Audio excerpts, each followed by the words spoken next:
예수님께서 왜 세상에 오셔서 우리의 죄를 대신 벌받아 주셨는가에 대한 내용을 오늘 말씀을 전했습니다. 예수님이 그 예수라는 이름의 뜻이 자기 백성을 저희 죄에서 구원할 자라고 천사가 요셉에게 말을 했는데, 그 뜻이 바로 자기 백성을 저희 죄에서 구원할 자라는 뜻인 거라는 거죠. 예수님은 그래서 구원하려고 오신 분이다 라는 게 첫 번째로 강조를 해서 말씀을 드렸고요. 그 다음에 누구를 구원하느냐는 문제에 대해서는 자기 백성을 구원하러 오셨다. 그런데 지금 여기 있는 분들이 다 예수님의 백성이 되는 거다 말씀을 드렸고요. 우리가 비록 죄인이지만 예수를 믿기만 하면 예수님이 우리의 죄를 대신 벌받아 주셨기 때문에 우리가 착해서가 아니라 예수님의 도움으로 구원을 받는 것이라고 복음을 전한 거죠. Saya berdoa. Amin.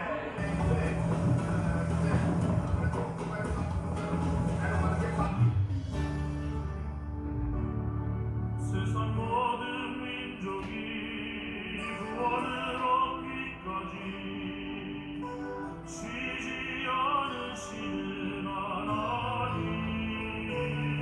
주의 심장 가지고 우리 이제 일어나 주 따르게 하소서.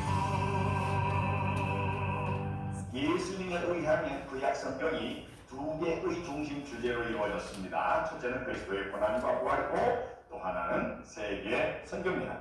신약의 메시지를 대표할 수 있는 사람이라고 말할 수 있는 바울과 바울의 선교팀이 전한 메시지, 바울을 대표자라고 할 수 있는데 그들이 전했다는 메시지의 내용이 그리스도의 고난과 부활 그리고 세계 선교라고 말해요. 그렇게 본다면 신구약 성경 전체가, 우리가 가지고 있는 성경이 많은 내용을 담고 있지만 그 내용 중에 엑기스를 뽑아내서 중심 주제를 찾으면 이 두 가지가 나오는 거예요.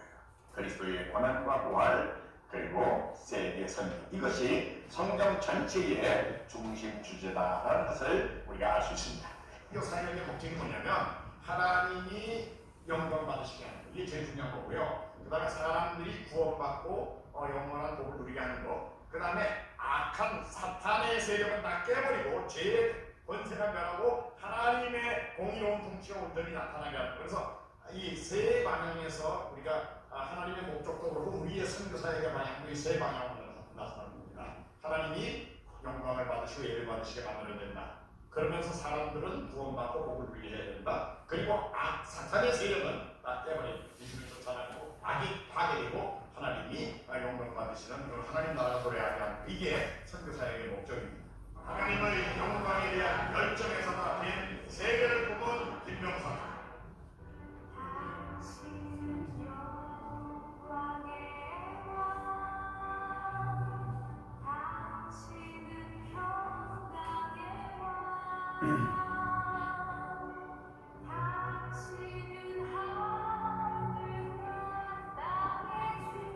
하나님의 일을 하기 위해서요. Ya kita dipanggil untuk mengerjakan untuk pekerjaannya Tuhan. 하나님의 일꾼으로 우리를 부르심을 받은 것이죠. Memang kita dipanggil sebagai pekerja bagi Tuhan.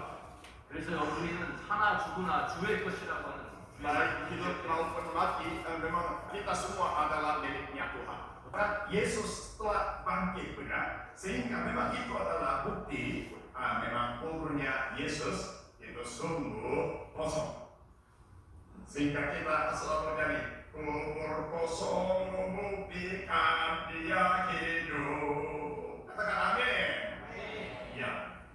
Dan Yusuf disuruh engkau harus memberi nama pada anak itu, namanya Yesus, karena dialah yang menyelamatkan umatnya dari dosa mereka.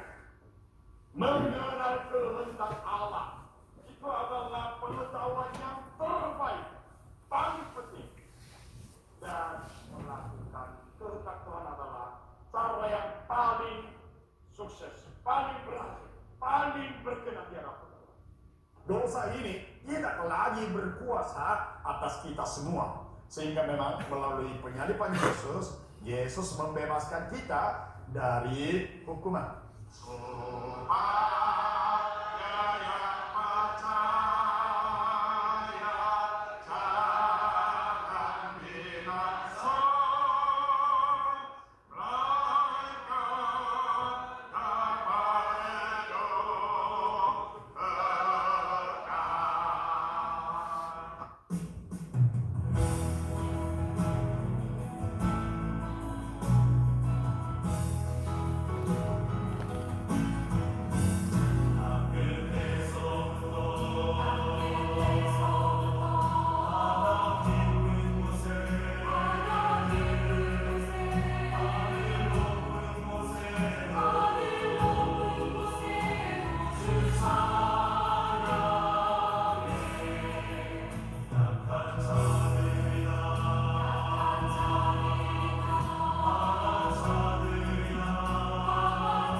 성경 말씀 우리 같이 이사야서에서 보겠습니다.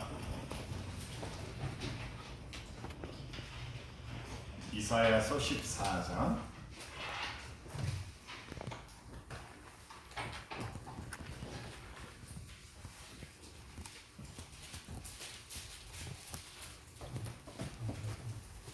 24절부터 27절까지 있는 말씀입니다.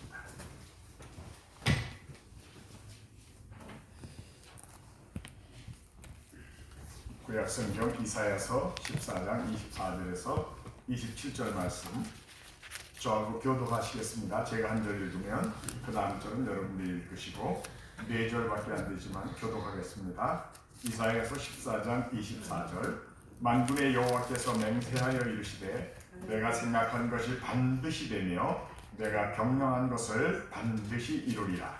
내가 아수르 사람을 나의 땅에서 없애며 나의 산에서 바라를 달리니 그때 그의 무리가 이스라엘에서 떠나고 그의 집이 그들의 어깨에서 부술 것이다. 이것이 온 세계를 향하여 정한 경영이며 이것이 열방을 향하여 편손이라 하셨나니 만군의 여호와께서 경영하셨은즉 누가 능히 그것을 대하며 그의 손을 펴셨은즉 누가 능히 그것을 돌이키랴. 아멘. 할렐루야. 예, 오늘 오후에는 온 세계를 향하여 정하신 하나님의 경영 이런 제목으로 말씀을 드리겠습니다. 제가 오늘 아침 메시지에서도 잠깐 말씀을 드렸지만 하나님께서는 하나님이 우주 만물을 만드신 분일 뿐만 아니라 우주 만물을 지금도 하나님의 목적대로 잡고 하나님의 뜻이 이루어지도록 섭리하시는 주권자 하나님이십니다.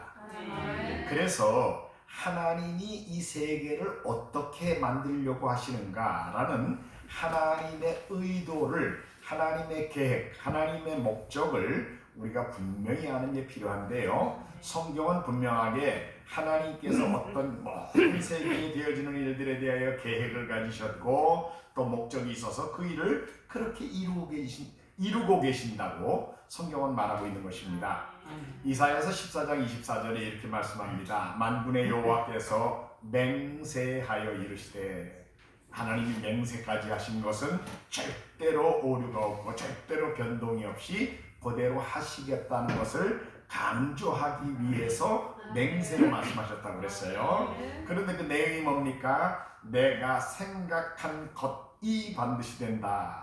내가 생각한 것, 우리말로는 생각한 것이라고 번역되어 있지만 영어 성경에는 as I have planned, 내가 계획한 대로 그 말이에요.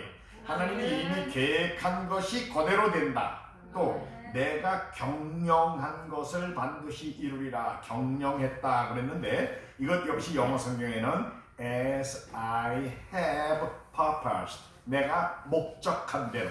그러니까 하나님이 계획한 게 있으시고 하나님이 목적한 것이 있는데 그것이 그대로 이루어진다는 거죠. 그래서 26절에 보면 이것이 온 세계를 향하여 정한 경영이며, 그러니까 그 하나님의 계획과 목적은 범위가 온 세계에 대한 것입니다. 전 세계 모든 나라의 모든 종족들에 대한 거라는 거죠. 그리고 이것이 열방을 향하여 편선이라, 하나님이 열방을 위하여 지금 하고 계시는 일이다 그 말이지요. 그래서 결론적으로 27절에는 만군의 여호와께서 경영하셨은즉 누가 능히 그것을 폐하며 그의 손을 펴셨은즉 누가 능히 그것을 돌이키겠느냐. 하나님이 정하신 것은 그대로 다 된다 그 말씀입니다. 또 시편에서도 말하기를 온 땅은 여호와를 두려워하며 세상의 모든 거민들은 그를 경외할지어다. 온 땅, 이거는 all the earth, 전 세계를 가르치는 거죠. 그리고 all the people of the world, 세계 모든 나라의 모든 종족들은 그 말이에요. 그러니까 하나님을 온 세계가 두려워하고 세계 모든 나라의 모든 종족들은 하나님을 경외해야 된다. 왜? 그가 말씀하시는 것이 그대로 다 이루어지기 때문에, 하나님이 명령하시면 그것이 분명하게 그대로 되기 때문이다. 11절에 여호와의 계획은 영원히 서고 그의 생각은 대대에 이른다. 하나님의 계획이 그대로 되고 하나님의 목적은 끝까지 그대로 완성된다는 것을 계속해서 말하고 있는 것을 볼 수 있습니다. 자, 그런데 하나님께서는 그 하나님이 앞으로 어떤 일이 이루어지게 될 것인가를 처음에는 하나님이 약속의 형태로 알려주셨다는 겁니다. 제가 오늘 아침에 말씀드렸죠. 하나님이 아브라함에게 나타나가지고 너의 본토 친척 아비집을 떠나라 먼저 그러셨어요. 그리고는 내가 너에게 이러이러한 복을 줄게 하면서 복을 약속하시고, 아울러서 하나님이 하시려는 내용을 약속의 형태로 땅의 모든 족속이 너로 말미암아 복을 받게 될 거야. 그러니까 하나님이 지금 약속하셨지만 이게 하나님이 세상의 모든 나라 모든 종족을 복받게 만들려고 하는 게 내가 하려는 일이야 라고 하나님의 계획을, 하나님의 목적을 처음에는 이렇게 약속의 형태로 하나님께서 분명하게 알려주셨다는 겁니다. 그래서 아브라함과 이삭과 야곱과 처음 이스라엘 백성의 초기 족장인 이 세 족장 아브라함, 이삭, 야곱에게는 하나님이 약속의 형태로 말씀하셨는데, 그 하나님의 약속의 형태로 주신 그 말씀은 하나님께서 전지전능한 분이기 때문에 분명하게 완벽하게 성취될 것이다 라는 것을 우리가 믿을 수 있다는 거죠. 자, 모든 피조물들에게는 하나님이 지으신 존재의 목적이 있습니다. 예, 우연히 생긴 게 아니에요. 여러분들과 저를 하나님이 만드실 때에 하나님의 목적을 성취하는 데에 도구로 하나님이 지금 사용하기를 원하시는 거죠. 그런데 우리가 하는 일은 하나님의 이 우주적인 목적, 세계적인 목적에 일치되는 일로 우리들의 존재의 목적을 정해야 되는 겁니다. 하나님이 하시려는 일하고 일치되는, 하나님이 그러니까 나에게 요구하라 그러시는구나 라고는 하나님의 우주적인 계획에 일치하는 나의 삶의 목적을 정하면 그것이 바로 우리의 존재의 목적이고, 존재의 목적은 사명이라고 하는 겁니다. 네, 사명. 내 생명을 내놓고라도 그거를 우리가 성취해야 되는 거예요. 그래서 이 사명을 발견한 사람하고 사명에 대한 인식이 없는 사람하고는 삶의 질이 달라요. 사명을 발견한 사람은 내가 왜 사는지를 알아, 무엇을 하며 살아야 되는지를 알아요. 그렇기 때문에 사명을 발견하고 사명에 이끌리는 삶을 사는 사람은요, 삶의 목적이 분명합니다. 방향이 분명합니다. 무엇을 위해 사는지를 분명히 알아요. 그러니까 이런 사람은 삶이 의미가 있어요. 질이 달라요. 그러나 이 사명에 대한 의식이 없는 사람들은 그저 성실히 산다고 그랬지만 그냥 사는 거예요. 의미가 없습니다. 하나님께서는 성경 전체 속에다가 하나님의 계획과 목적을 알려주셨는데, 처음에는 약속의 형태로 아브라함, 이삭, 야곱에게 알려주었습니다. 그런데 구약에도 보면은요, 하나님은 그 다음에는 약속의 형태로 처음엔 주셨지만 그 다음엔 예언의 형태로 앞으로 이렇게 될 거야 라고 예언의 형태로 그 다음에는 말씀하셨어요. 주로 선지자들을 통하여 말씀을 하실 때는 앞으로 이렇게 될 것이니라 라고 하나님이 예언의 형태로 말씀하셨다 그 말입니다. 그래서 사실 우주적으로 하나님이 뭘 하려고 그러시는지를 보여줬던 구약의 예언의 말씀을 보면, 여러분 시편 22편 일반적으로 우리가 잘 아는 대로는 예수님의 십자가의 고난에 대한 예언장으로 알고 있잖아요. 나의 하나님 어찌하여 나를 버리셨나이까 라는 말로 시작을 해가지고 예수님의 고난에 대한 내용이 그대로 십자가에 대한 내용이 예언적으로 나오고, 그 다음에 찬양의 내용이 나오고, 그 다음에 이제 뒷부분의 마지막 27절부터는 오늘 이 말씀이 나옵니다. 땅의 모든 끝이 여호와를 기억하고 돌아오며 모든 나라의 모든 족속이 주의 앞에 예배하게 되겠습니다. 얼마나 분명한 말입니까?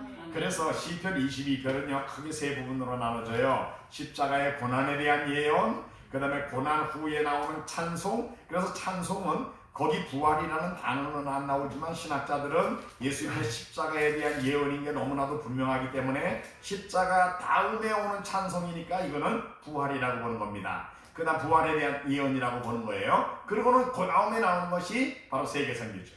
예수님 십자가에 달려 죽으시고 부활하신 다음에 제자들에게 너희는 가서 모든 족속을 제자 삼아라 선교의 명령 주시잖아요. 순서도 똑같아요. 그러니까 사실은 오늘 시편 22편 27절의 예언에 의하면 땅의 모든 끝, 그리고 모든 나라의 모든 족속, 그러니까 얼마나 분명합니까? 세계 모든 나라 모든 종족들이 하나님께 돌아오고 하나님을 예배하는 날이 오게 될 거다 라는 걸 분명히 예언하고 있잖아요. 또 같은 시편 46편 10절에는 하나님이 선언하십니다. 어떤 일이 이루어질지를. 너희는 가만히 있어 내가 하나님됨을 알지어다. 내가 열방 중에서 높임을 받으리라. 하나님이 선언하셨어요. 얼마나 분명한 예언입니까? 하나님이 그렇게 되게 만드시겠다는 거예요. 예? 열방 중에서 나를 하나님인 줄 알고 하나님을 예외하게 만들 거야 라고 하나님 말씀하셨다는 거죠. 또 같은 시편 86편의 예언의 말씀을 보면 주여 주께서 지으신 모든 민족이 와서 주의 앞에 경배하며 주의 이름에 영광을 돌리게 될 것입니다. 예? 여기 모든 민족, 이건 모든 종족을 가르치는 거예요. 세계 모든 나라 모든 종족들이 주님 앞에 와서 주님을 경배하게 되는 일이 완성될 것입니다. 또 스바냐서 2장 11절에는 이방의 모든 해변 사람들, 바닷가에 살고 있는 모든 사람들이 각각 자기 처소에서, 자기 동네에서, 자기들이 지금 해변가에서 있는 바로 거기에서 여호와께 경배하게 될 것입니다. 이런 예언들이 다 뭘 보여주는 겁니까? 세계 모든 나라 모든 종족들이 결국은 하나님의 백성이 돼서 하나님을 예배하고 찬양하게 될 것입니다 라는 것을 예언적으로 말하잖아요. 여러분들 찬양 많이 부르시죠? 모리바다 높음같이 여호와의 영광을 인정하는 것이 온 세상 가득하리라. 하박국서 2장 14절에 분명하게 예언적으로 말하고 있어요.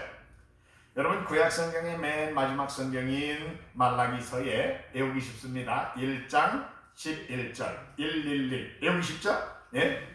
페페로데이는 11월 11일인데 이제 말라기서는 11장까지는 없어요. 그러니까 1장 11절에 만군의 여호와가 이르노라 말씀하시는 분이 누구예요? 만군의 여호와가 하시는 말씀이에요. 해 뜨는 곳에서부터 해 지는 곳까지의 모든 이방 민족 중에서, 예?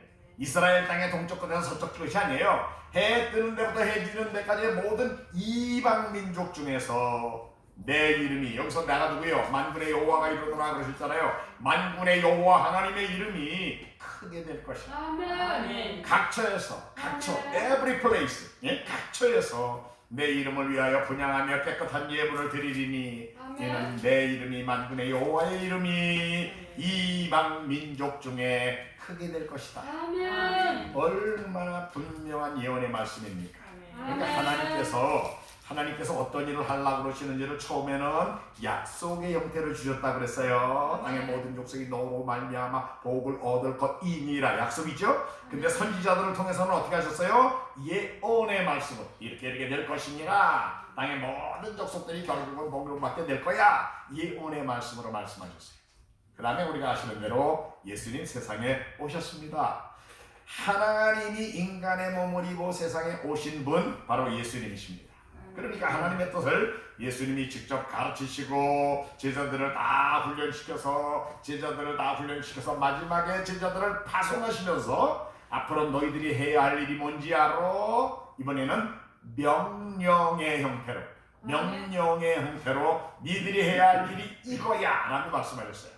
그 내용이 뭐냐면 역시 하나님이 세계 모든 나라 모든 종족들이 죄 용서받고 구원받고 하나님의 백성이 돼가지고 하나님을 예배하게 만들어야 되는 거거든요. 그것을 이루기 위해서 너희가 해야 될 일은 가서 모든 족속으로 제자를 삼아라. 마태복음에서는 그렇게 명령하셨어요. 마가복음에서는 너희는 온 천하에 다니며 만민에게 복음을 전하라.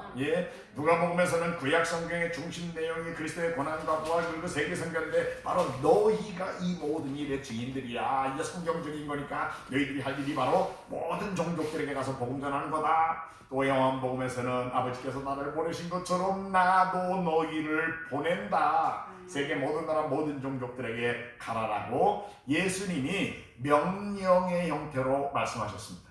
자, 다시 기억해 보세요. 처음에는 약속의 형태로 하나님이 뭘 하려는지를 가르쳐 주셨다고 그랬어요. 그 다음에는 예언의 형태로 선지자들에 의해서 말씀하셨어요. 신약에 와서 하나님이 인간의 몸을 입어 세상에 오신 예수님이 직접 제자들에게는 이제 다 알았지, 깨달았지. 자, 그러니까 너희는 가서 이거 해. 이제는 명령의 형태로 하나님이 하시려는 일을 바로 너희들이 거기에 참여해서 이것이 이루어지게 하는 일에 너희들의 역할은 이거다라고 예수님이 말씀해 주신 것입니다.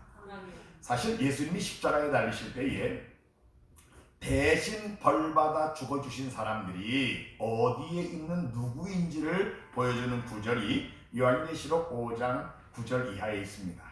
보좌 앞에 24장로와 네 생물이 어린 양을 찬양하는 찬양의 내용인데요. 그들이 새 노래를 불러 이르되 두루마리를 가지시고 그 인봉을 깨기에 합당하시도다. 일찍이 죽임을 당하사. 잘 들으세요. 각 족속, 영어로는 every tribe, 모든 예외 없이 매 종족마다 방언과 백성과 나라 가운데서 사람들을 그 피로 사서 하나님께 드리셨대요. 예수님이 십자가에 달려 죽으실 때에 대신 벌받아 죽어주신 사람이 어디에 있는지를 보여주는 구절인데요. 각 족속에는 예수님이 대신 벌받아 죽어주신 사람이 있다는 말이에요. every tribe, every people group에, every nation에, every language group에 하나님께서 예수님이 대신 벌받아 죽어주신 사람이 있단 말이에요. 좀 전에 여러분들에게 제가 재난의 선교 보고서를 이제 보여드렸는데 거기 보면은 무슨 종족, 예수 믿는 사람 지금 하나도 없는 종족, 뭐 몇 명 있는 종족 쭉 리스트를 여러분 보셨잖아요. 그 종족 가운데 나중에 구원받을 사람이 한 명도 없는 종족은 이 지구상에는 없습니다. 왜? 예수님이 모든 민족, every tribe 중에서 예수님이 대신 벌받아 죽어주신 사람이 있기 때문에요. 아직 우리가 그들에게 복음을 못 전해줬기 때문에 아직도 그 사람들을 찾아내지 못한 것뿐이지 실제로는 모든 종족들 가운데 예수님이 대신 벌받아 죽어주신 구원받는 하나님의 백성들이 있다는 말씀이에요. 이 사람들은 다 구원받게 돼 있습니다. 왜 그래요? 예수님이 이렇게 말씀하셨어요. 요한복음 10장 27절에 내 양은 내 음성을 들으며 나는 그들을 알며 그들은 나를 따르느니라. 내가 그들에게 영생을 주노니 영원히 멸망하지 아니할 것이요 또 그들을 내 손에서 빼앗을 자가 없느니라. 그들을 주신 내 아버지는 만물보다 크심에 아무도 아버지의 손에서 빼앗을 수 없느니라. 얼마나 분명한 말씀입니까? 예, 우리 예수님의 백성들은 예수님이 대신 벌받아 죽어주신 사람들은요 다 구원받게 돼 있다고 말이에요. 예수님의 손에서, 우리 하나님의 손에서 그들을 뺏을 자가 없어요. 그래서 그들이 다 구원받습니다. 그래서 이제 세계 모든 나라 모든 종족들이 다 복음을 듣고 구원받는 사람이 나와야 되거든요. 예수님께서 감람산 위에 앉으셨을 때에 제자들이 예수님께 종용이 나와 여쭙습니다. 예루살렘 성이 다 회파된다 그러셨는데 우리에게 얘기해 주세요. 언제 그런 일이 있겠으며 주의 임하심과 세상 끝에는 무슨 징조가 있사오리까? 예수님의 제자들이 예수님께 마태복음 24장 3절에 주의 임하심, 이건 재림을 가르쳐요. 세상 끝 말세를 가르칩니다. 무슨 징조가 있겠습니까? 여쭤봤더니 예수님이 말세의 징조를 쭉 말씀하시는데 14절에 이렇게 말씀하십니다. 이 천국 복음이 모든 민족에게 증언되기 위하여 온 세상에 전파되리니 그제야 끝이 오리라. 언제 세상 끝날이 온다고요? 언제요? 모든 종족들이 다 복음을 듣게 되면 그제야 끝이 온다 그 말씀이에요. 아직 복음을 듣지 못한 종족이 있으면요 우리 주님 재림하지 않으셔요. 왜? 예수님이 그렇게 말씀하셨거든요.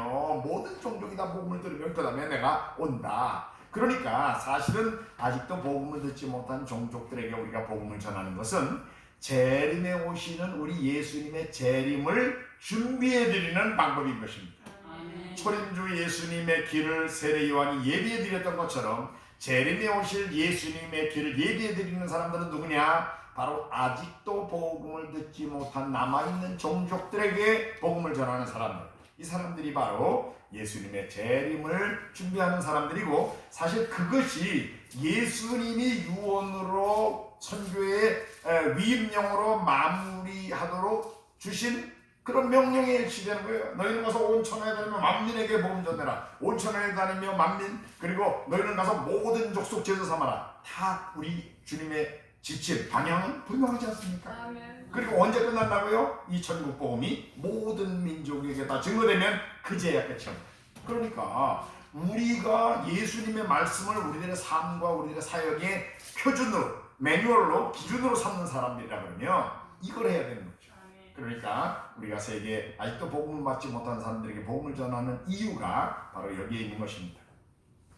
결국은 이것이 완성될 것을 우리가 조금 전에도 함께 불렀던 비전 찬양 속에서 우리가 보게 되는데, 어디서 모였다고 그랬습니까? 요한계시록 7장 9절에 보니까 각 나라에서, 각 족속에서, 각 백성에서, 각 방언에서 사람들이 구원받고 모였다고 그랬어요.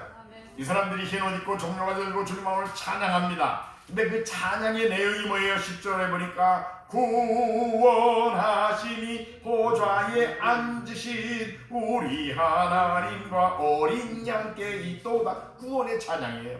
이 사람들 구원받은 사람들이 찬양하는 겁니다. 누구를 찬양해요?